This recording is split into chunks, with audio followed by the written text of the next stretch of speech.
welcome back to the Backwards History Podcast. As always, I'm your host, Will, here with my co-host, Kevin. Say hi, Kevin. Hi, Kevin. Shut up, Kevin. But why? Because I said so. So? But that's what you're supposed to do. Is it? It's what... I don't have anything. Thought you throw me a curveball. I was. But before we get into anything tonight, you know exactly what I'm going to tell you to do.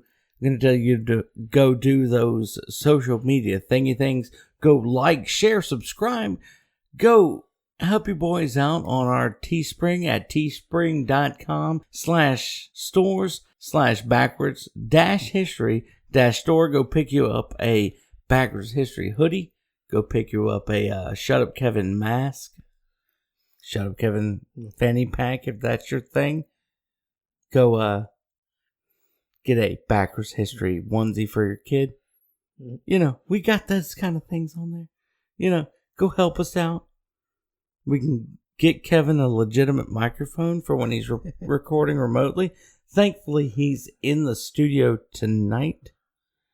For once. For once in a blue frickin' moon. Hey, I'm out there living my dream, making it happen. That's all you can ask for, folks. But, you know, we try and give you a little hint of where we're going with things tonight. But I doubt many of you know what we're actually stepping in tonight. What we're alluding to. There's this little thing called Plato's Cave allegory, which admittedly, until recently, when one of my longtime friends, Brittany, you know who you are, asked for help openly about a theology assignment she had, that I was made aware of this allegory, which is very prevalent on a personal level for most people in today's day and age, regardless of 2020 shenanigans. But it has some very obvious historical prevalence and modern prevalence without much explanation.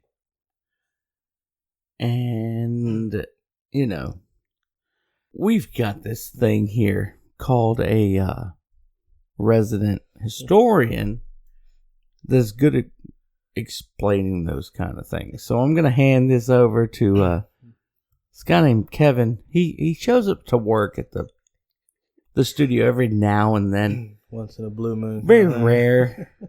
Good thing his paycheck is real low. Yeah, real low. You know, zeros are kind of as far as you can go. Yeah. If only there was something in front of those zeros. Oh, no, I could always do the Donald Trump and do the, you know, the hand gesture and the you're fired. You can't fire me if I wasn't getting paid. I can fire you regardless. But you're not. It's called private property, son. I'm a constitutionalist. Since when? Since always.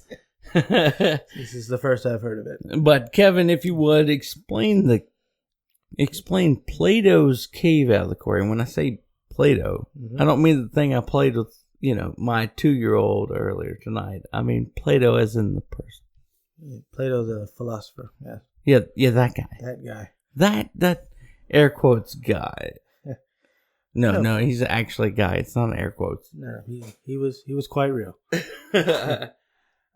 Plato, as many people know, or at least many people in the Western world are aware of, was a philosopher, a Greek philosopher. He's born during what is referred to as the Greek classical period, which is where you have a lot of foundations of what eventually leads to democracy. Which, you know, we take a lot of things from that.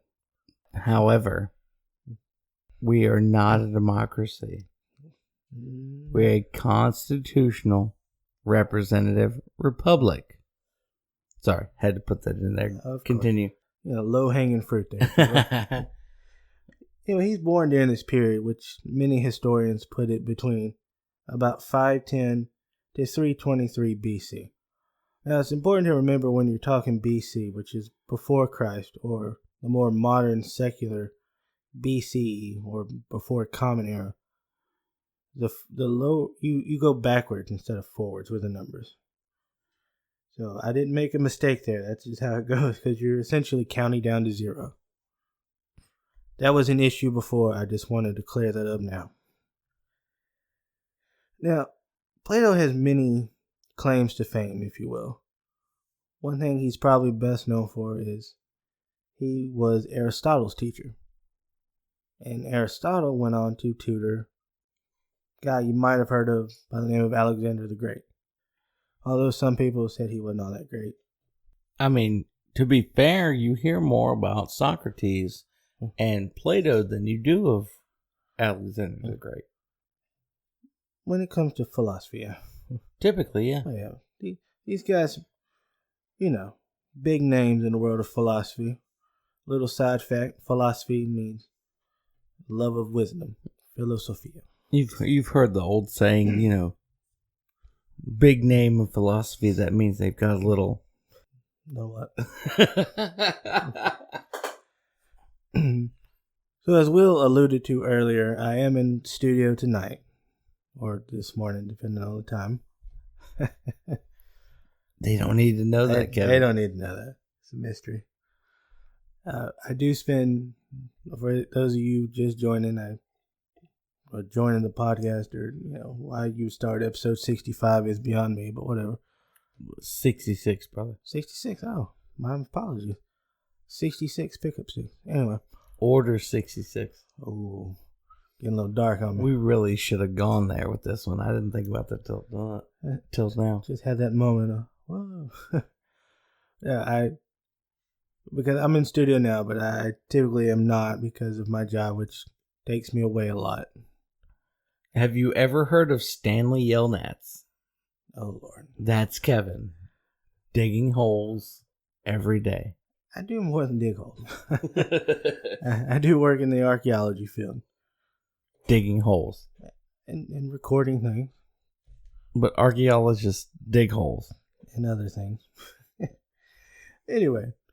So I'm in studio today, and Plato's cave allegory is a great tool, and it has so many applications, and it can be... Hopefully, Kevin will be in studio for the next couple episodes, so stay tuned for that. Anyway, Plato's cave allegory is applicable to many different scenarios and topics, and it's one of those things you can find different viewpoints on different topics with it. It's a great tool to understand with. I've always found it as a great tool to understand how people think, how they process information, how they come to terms with certain aspects of life and things of that nature. So, to give you a quick rundown of what it is, one of Plato's works is called The Republic. And in the story, Socrates is doing what Socrates does most, and that's running his mouth. Guy must have really loved to hear himself talk. Sounds like the host here, right? More or less. I'll call myself out when it's prevalent. So he's having a conversation with a guy named Glaucon or Glaucon. And if I'm butchering that, which I'm sure I am, apologies to our Greek listeners there. And Do we have Greek listeners? I hope so. I'm not aware of any, but if you're there, thank you. Hi. And he's painting a picture. And in this picture, you have a group of men. They've lived their entire lives chained in this cave. Their only information of the outside world comes in the form of shadows that are cast on the wall by a fire. And so they never really see the world in its true form, its true reality. They only see the shadows that are cast. Until one day, one guy gets loose. And he goes outside and he sees the world. And he's like, his mind's just kind of blown. Like, oh, wow. And so his first thought is, let me run back inside, tell everybody what's really going on. This is not well received by the other members in the cave, who become very upset at the guy who got loose and eventually threaten him. They don't want their superficial reality shaken. And that can be a scary thought when new information comes that can change our beliefs, our system, our core understanding of the world and our place in it. It can be very scary. And we can react very aggressively, sometimes very violently, which you see a lot today. Which I feel is a good way to segue back over to Will. Generally speaking, most people, their understanding of the world is, let's think of our days in 24-hour increments. They go to work for about 8 hours a day, which, generally speaking, the time prior to is spent at home getting ready to go to work. They go to work and they come home. And then they consume what they see on television or on social media. Which in this instance, I guess social media would be the more appropriate source of news or what the state of the world is.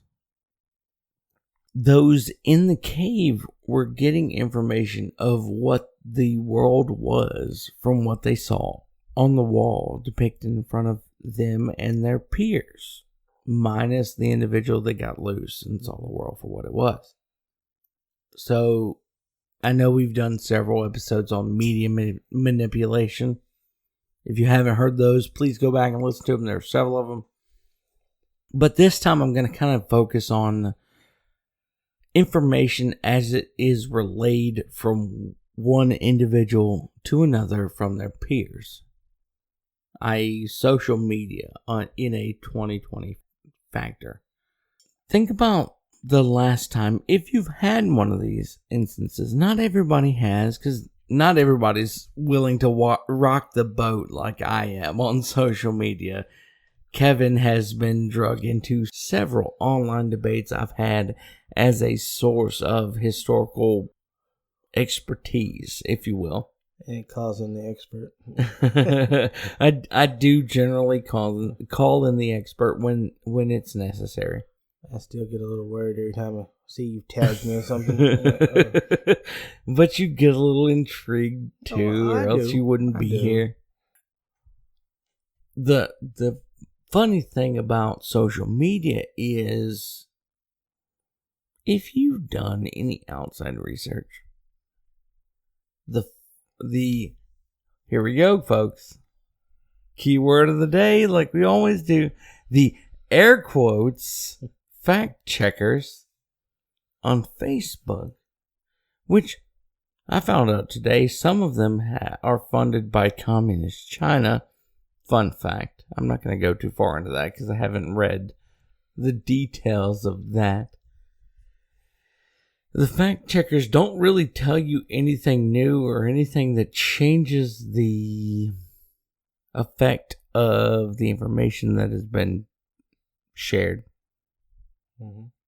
They say, fact checkers say blah, blah, blah, and it's usually not even hitting the point of making your statement true or false. So it's kind of irrelevant. But not even with the platforms fact checkers calling you out on anything, your peers will usually be the ones to call you out, calling you either, right on, brother, or you're full of crap. But in reference to the cave allegory that Kevin just mentioned, your fellow countrymen will dog you out much quicker than anyone else on social media. And a lot of times it'll get personal real quick. Real fast. They won't have a direct argument for your statement. Their emotions will take over in their first comment and call you an idiot, an asshole, whatever derogatory term that first comes to their mind without even being able to attack your information, right? Because their emotions are so tied to the information that they have that they won't even take the time to even look into it. And in reference to the cave allegory, they've seen the shadows on the wall that they believe to be true, which in this instance is, the news, or the news agencies post on social media that they believe to be 100% true without looking into the full information, and they're fully prepared to bet their entire reputation, who they are as a person, or even in some instances their relationship with you, on that information without doing any further research. And coming from your perspective, or a perspective that I find myself in a lot, which I'm not saying I'm always 100% informed, but a lot of times when I choose to comment on something, I've generally researched it more than the individuals that I choose to go toe-to-toe with. Mainly because I'm that asshole that wants to make someone else look like an idiot. Verbal jouster, if you will. Or if you take the Myers-Briggs personality test, I'm the debater. So 100%. Please, if you haven't taken it, take it and just tweet to Backwards History on Twitter. Just let us know what you got. We would love to hear it. Or let us know on our Facebook or Instagram. We would love to hear it. I don't care. It could be random. Just tell us ENTP, because that's what I am. So, but generally speaking, as the debater, I'm going to come to the table a lot more prepared than my adversary at that moment, because I enjoy the debate. If nothing else but to validate whatever side I choose to take for that moment, even if it's not one I genuinely agree with, just to understand it. What? But I find that most people are only understanding of the opinion that they have is what they've been told, but no true understanding developed by their own understanding, and that's it. And it truly irritates me. At a fundamental level, it truly irritates me that someone would be so disrespectful to an argument, or even to themselves, to have an argument purely based on the understanding of a situation or a subject or anything that someone else has presented to them, rather than having their own understanding based on their own research of a situation, without at least giving the caveat that they only read one article or something of that nature. Or to have the humility to admit they don't know something and take it as an opportunity to learn. Going back to the cave allegory. Exactly. If I can take a moment and remove myself from this situation and, like you know, the whole take the emotion part out of it. I don't understand this. Please tell me more. No, I mean, like, me and Kevin have had conversations where I have to be like, look, dude, I only know, the textbook definition of this. Like, I literally don't know anything else. I have an opinion, but I only know this much of it, so I have to caveat it with that. Right. I'm not going to have an opinion of, this or that and go, well, that's my opinion, and I'm going to get offended if you don't agree with my opinion, but my opinion was only based off of X and X, but I'm not going to tell you that's why. My opinion of the shadows on the wall or of the world is only based on the shadows of the wall that I see in this cave. Mm-hmm. You've seen the outside of the cave and you've told me so. But because I haven't seen the outside of the cave, you're wrong, I'm right, and I'm going to threaten to kill you. Mm-hmm. This is the cave allegory. In layman's terms, I'm going to threaten to kill you because my understanding is different, because I have not seen the outside and I've only seen the reflections on the wall, or the shadows on the wall. It's a superficial physical reality. And this is my understanding of the world. It's not based on as much understanding as the guy who got out of the cave. But I don't want you to change that, so leave me alone or I'll hurt you. The bottom line of this entire episode, and we always caveat at the end of our episodes anyway. True.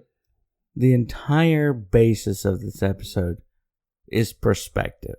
Absolutely. But as an individual with a particular perspective because of where you sit, you have to be mindful of that perspective. And you have to seek out the understanding of other people's perspective and respect it. Because you don't live the life that anyone else lives. No. Anyone. It could be even someone who lives in your same household. Could have an entirely different perspective than you. A very classic exercise I would have to go through when I was working on my history degree. We'd all be assigned the exact same reading. We'd come into class the next day. We'd get in a circle and we'd all discuss it from different perspectives. We'd get different ideas that never crossed my mind, but someone brings it up. I'm like, hey, that's a really good way to look at it. Now I've learned something new. I read it and this is how I saw it. You read the same thing, saw things a little different, and now we've exchanged these ideas. It's like tonight. Kevin came to me with an idea for a story, whether it ends up in novel or graphic novel or audio drama. Some format. Kevin came to me with an idea he's had for several years. And me having heard it for only 10 minutes, I came up with some perspective on the storyline and the plot that made more sense. And Kevin is now considering it because of it. Granted, we will definitely plug said story once it is fleshed out fully on this podcast first. So please keep an ear out for that. But it may be a minute. Yeah, it will. But it's a good story. I'll go ahead and give you a heads up on that. But Kevin, it's something Kevin's been thinking about for a long time. Wow. But from a single creative perspective. When someone else takes his input and spins it just a little bit, it becomes something more. Right. So it's not always about your own perspective. And granted, me and Kevin, if you've looked at our review page on iTunes, we've been given a few critiques, or one critique on that. The other one wasn't brave enough to put a review with their negative comment. No, with their negative rating. Oh yeah. One was brave enough to at least rate us at a 1 star, and had the balls to give a vague yet negative review. They still had the balls to do both. And the other one just gave us a negative rating and didn't say anything. And while I wasn't thrilled with the review, and I wasn't either. Certainly didn't agree with it. It's good to get feedback, but it's from their perspective, exactly. And I respect their perspective. I respect the fact that they can have a perspective. That's a good point. Yeah. And their perspective pissed me off regardless. Same. But I was a little less surprised when I found out it was a lefty. But anyway. Yeah, that wasn't that big of a surprise. Right. We're not experts. We've never, ever claimed to be. We're on our 66th episode, and we've never claimed to be experts. We've never claimed to know what we're talking about 100% of the time. And we would never, ever propose to be the way you need to think about things. All we have ever wanted and all we ever advocate for is for you to form your own opinions, do your own research, and trust, but verify.